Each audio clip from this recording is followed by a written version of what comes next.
بول دینا. الحمد للہ رب العالمین. اللہم صلی علی سیدنا و شفیعنا و مولانا محمد وعلی آلہ و اصحابہ و ازواجہ و ذریاتہ و اہل بیتہ رضوان اللہ تعالی علیہم اجمعین.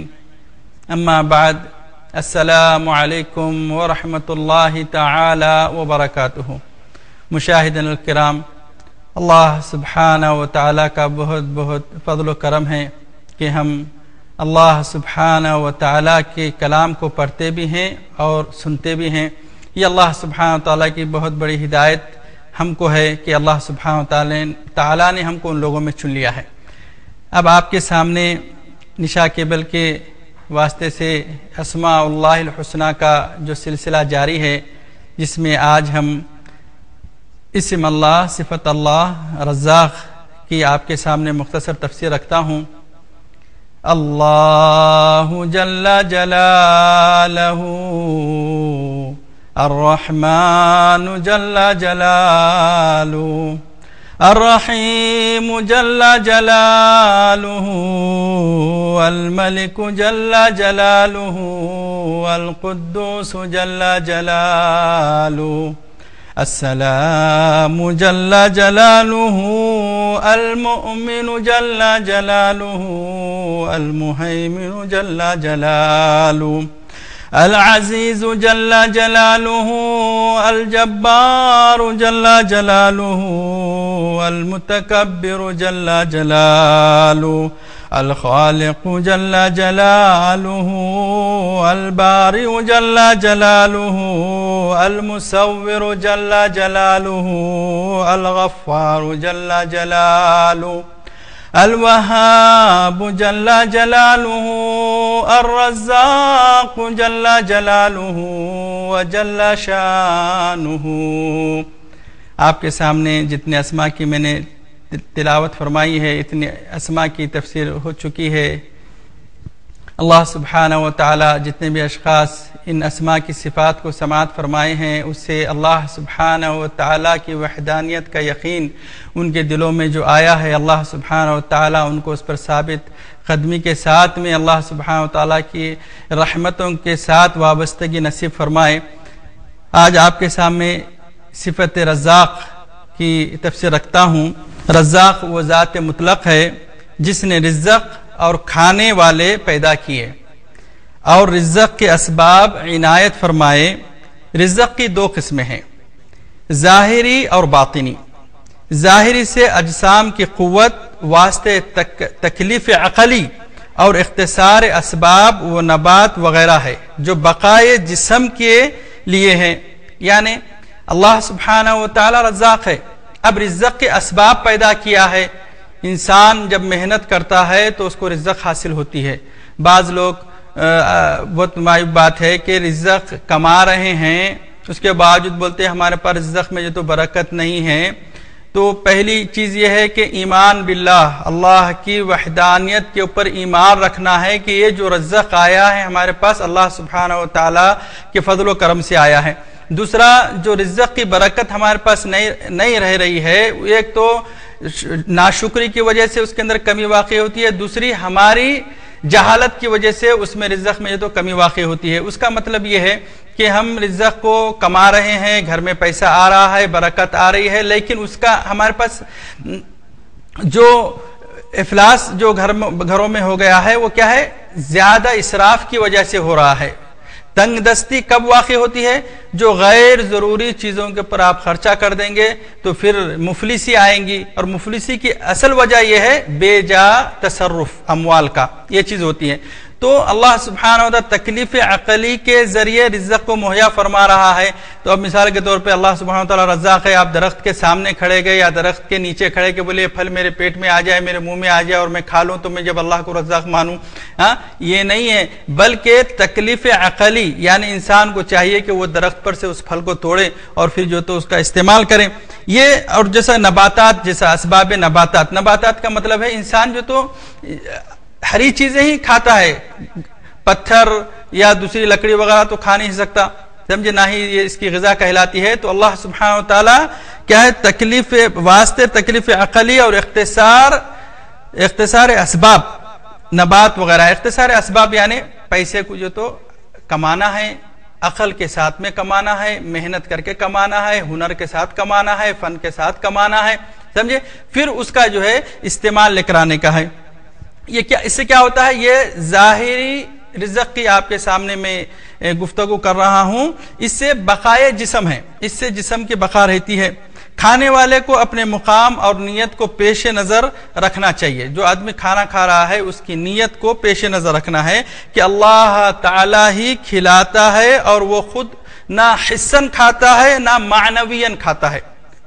اب حسن کھانے کا مطلب اب آپ کے سامنے آگے تفسیر آ رہی ہے، مثال کے طور پہ الا بذکر اللہ تطمئن القلوب، جب انسان کو تسلی ہوتی ہے تو وہ بھی انسان کے لیے رزق کا معنی رکھتا ہے۔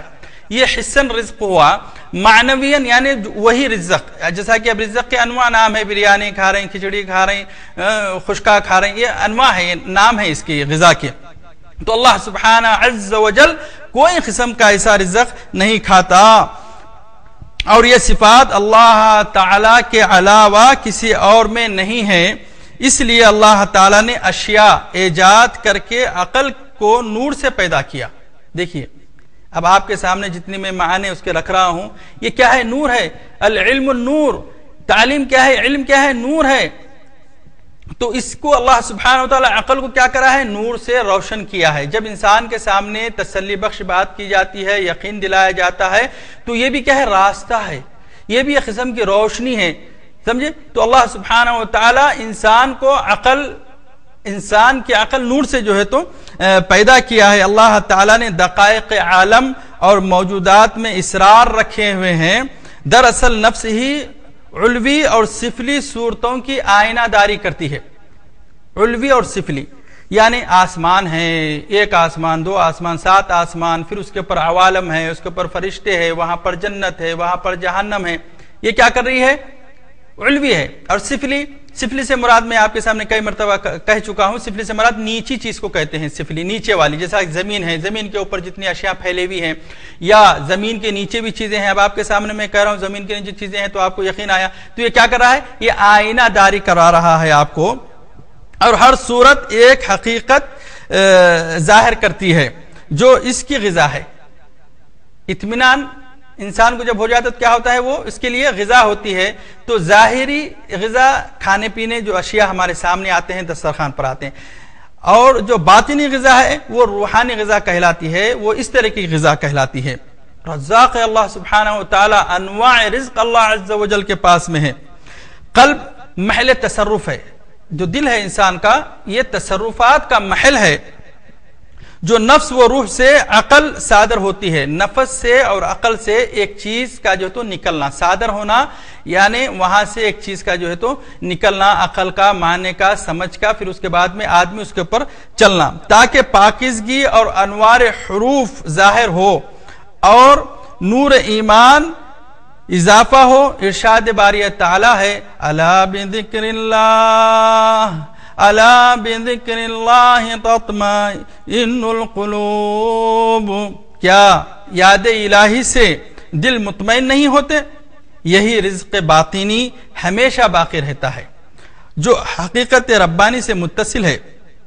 ظاہری کا رزق محدود ہے جس کا انجام فنا ہے، دنیا فانی ہو جائے گی، ہر چیز فانی ہو جائے گی، رزق ظاہری یہ جتنی چیزیں ہیں فنا ہو جائیں گی، لیکن رزق باطنی جو رزق ہے، جو انسان کا اطمینان دلواتا ہے، یہ قائم رہے گا۔ اللہ سبحانہ وتعالی فرماتا ہے فَابْتَغُوا عِندَ اللَّهِ الرِّزْقَ، اللہ ہی کے پاس رزق کو تلاش کرو۔ جس شخص کا قیام حیات ایمان باللہ پر ہوتا ہے، اس کا رزق ملکوتی ہوتا ہے اور خاص رحمت الہی سے حاصل ہوتا ہے۔ دیکھیے رزق تو بہت ساری چیزوں کو مل رہا ہے، انسانوں کو بھی مل رہا ہے، جانوروں کو بھی مل رہا ہے، ایمان والوں کو بھی مل رہا ہے، غیر ایمان والوں کو بھی مل رہا ہے، لیکن یاد رکھیے آپ کا وہ رزق جو آپ کھا رہے ہیں اس کے اندر کیا ہونا ہے، ایمان باللہ ہونا چاہیے۔ اللہ کی قدرت سے، اس کی وحدانیت سے آپ کا دل مطمئن جو ہوتا ہے، وہی رزق کیا ہوتا ہے، اطمینان بخش رزق ہوتا ہے، اور وہی رزق جو ہے ملکوتی کہلاتا ہے، یعنی اللہ کے پاس سے آ رہا آپ کو رزق۔ اللہ سبحانہ و تعالیٰ نے اب آپ کے پاس 1 سے 10 بچے گھر میں ہیں، کوئی بچہ جو تو اخلاق والا ہے، کوئی بد اخلاق ہے، لیکن ہنڈی تو سب کے لیے پک رہی ہے. تو اس طرح سے رزق تو سب کو مل رہا ہے، لیکن جو مومن باللہ ہوتا ہے، اللہ کے اوپر ایمان خالص رکھتا ہے، تو ایسے بندے کا رزق کہاں سے آتا ہے؟ ملکوتی رزق ہوتا ہے. مثال کے طور پہ آپ ایک دعوت میں چلے گئے، دعوت میں تو آدمی 500 آدمی کی دعوت دے رہا، 1000 آدمی کی دعوت دے رہا. جب دعوتی صوب آتے ہیں تو میزبان جو ہوتا ہے وہ خاص طور سے کچھ لوگوں کے لیے اور انتظامات کرتا ہے، یا اس کا استقبال، اس کی آو بھگت جو ہے اپنی پوری خاطرداری سے کرتا ہے. تو اس طرح سے مومن کا رزق ایمان باللہ پر ہوتا ہے، اور اس کا رزق جو ہے ملکوت سے حاصل ہوتا ہے. اللہ سبحانہ عز و جل قرآن پاک میں ارشاد فرماتا ہے، سورۃ الذاریات کی آیت ہے، وَمَا خَلَقْتُ الْجِنَّ وَالْإِنسَ إِلَّا لِيَعْبُدُونَ. میں نے جن اور انسان کو اس لیے پیدا نہیں کیا کہ وہ اپنی مرضی کے مطابق کھائے پیے چلے سوئے اٹھے، بلکہ ان دونوں کی تخلیق میں نے اس لیے کیا ہے کہ وہ میری عبادت کرے. پھر اللہ تعالی جل جلالہ و جل شانہ فرماتا ہے، میں نے انسان اور جنوں کو کسی اپنی ضرورت کے لیے پیدا نہیں کیا ہے، بلکہ صرف اس لیے کہ میں انہیں نفع کے لیے اپنی عبادت کا حکم دیا ہوں. اللہ سبحانہ و تعالی کا جو رزق اللہ سبحانہ و تعالی بندے کو نوازتا ہے، اس کا رزق اللہ سبحانہ و تعالی ملکوتی کرتا ہے. جیسا کہ ابن عباس رضی اللہ تعالیٰ عنہ کی روایت ہے، رسول اللہ عبداللہ بن مسعود رضی اللہ تعالیٰ عنہ فرماتے ہیں، رسول اللہ صلی اللہ علیہ وسلم یوں پڑھتے تھے، انی انا الرزاق ذو القوة المتین، یعنی میں ہی وہ ہوں جو قوت سے رزق دینے والا ہوں اور موٹا رزق دینے والا ہوں. اتنا بڑا ذو القوت المتین اللہ سبحانہ وتعالی رزق دینے والا. یہ حدیث ابو داؤد، ترمذی اور نسائی شریف میں بھی ہے. امام ترمذی اسے حسن بتلاتے ہیں. غرض اللہ تعالیٰ نے اپنے بندوں کو بندگی کے لیے پیدا کیا ہے. اب اس کی عبادت ایک سوئی کے ساتھ جو بجا لائے گا، کسی کو اس کا شریک نہ کرے گا، اسے پوری جزا عنایت فرمائے گا. اور جو اس کی نافرمانی کرے گا اور اس کے ساتھ کسی اور کو شریک کرے گا، وہ بدترین سزائیں بھگتے گا. اللہ تعالیٰ کسی کا محتاج نہیں، بلکہ کل مخلوقات ہر حال میں، ہر وجہ سے، ہر وقت میں اس کی پوری محتاج ہے. پوری طریقے سے کیا ہے؟ مخلوقات محتاج ہے، بلکہ محاذ بے دست و پا سراسر فقیر ہے. خالق رزاق اکیلا اللہ تعالی ہے.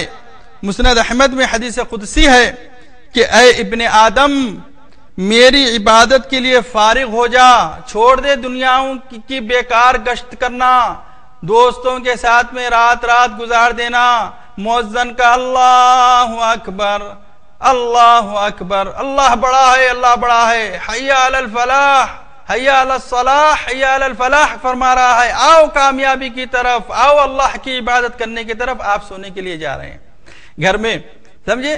تو اس طرح سے یہ بندوں کے لیے اللہ سبحانہ و تعالیٰ نے رزق کو ملکوتی ان کا رزق نہیں کیا ہے. اسی لیے کسی رزق کے اندر برکت ہو بولے تو کہاں سے روز برکت ہوگی؟ اللہ سبحانہ و تعالیٰ فرماتا ہے، ابن آدم میری عبادت کے لیے فارغ ہو جا.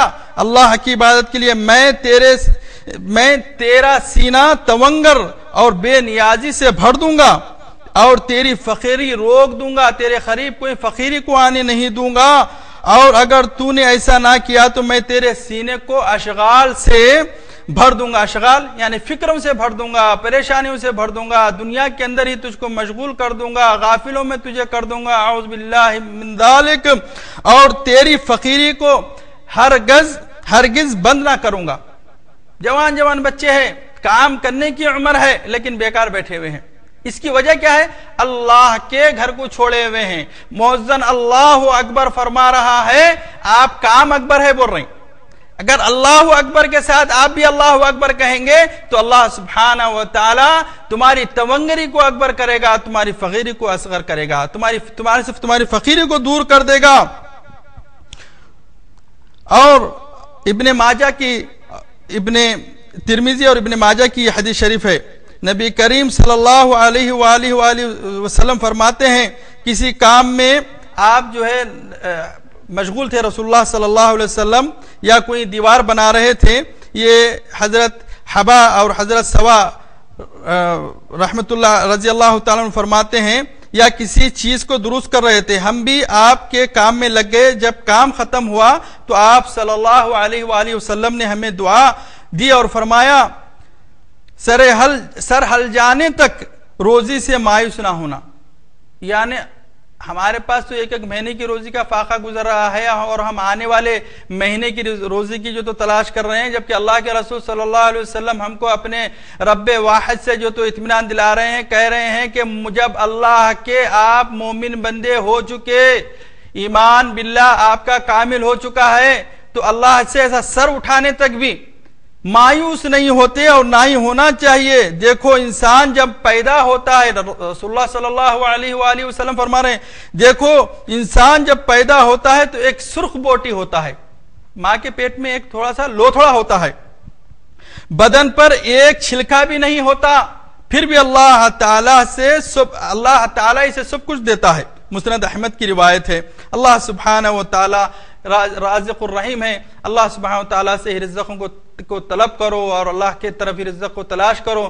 رسول اللہ صلی اللہ علیہ وآلہ وسلم فرماتے ہیں اذا صلیتم الفجر فلا تناموا حتى عن طلب ارزاقکم, اگر جب تم فجر کی نماز ادا کر لو تو سو نہیں یہاں تک کہ تم اپنے رزق کو تلاش نہیں کرتے. قرآن پاک فرماتا ہے وجعلنا اللیل لباسا وجعلنا النہار معاشا, اور ہم نے آپ کے لیے رات کو اوڑھنا یعنی سونا بنایا ہے اور دن تمہارے لیے ہم نے رزق بنایا ہے, معاش بنایا ہے, تلاش کرنے والا بنایا ہے. اللہم یا ارحم الراحمین یا رازق الرحیم یا رازق الارزاق ارزقنا رزقا حسنا واسعا غداقا طیبا مبارکا من حیث لا نعلم ولا ندری انک علی کل شیء قدیر.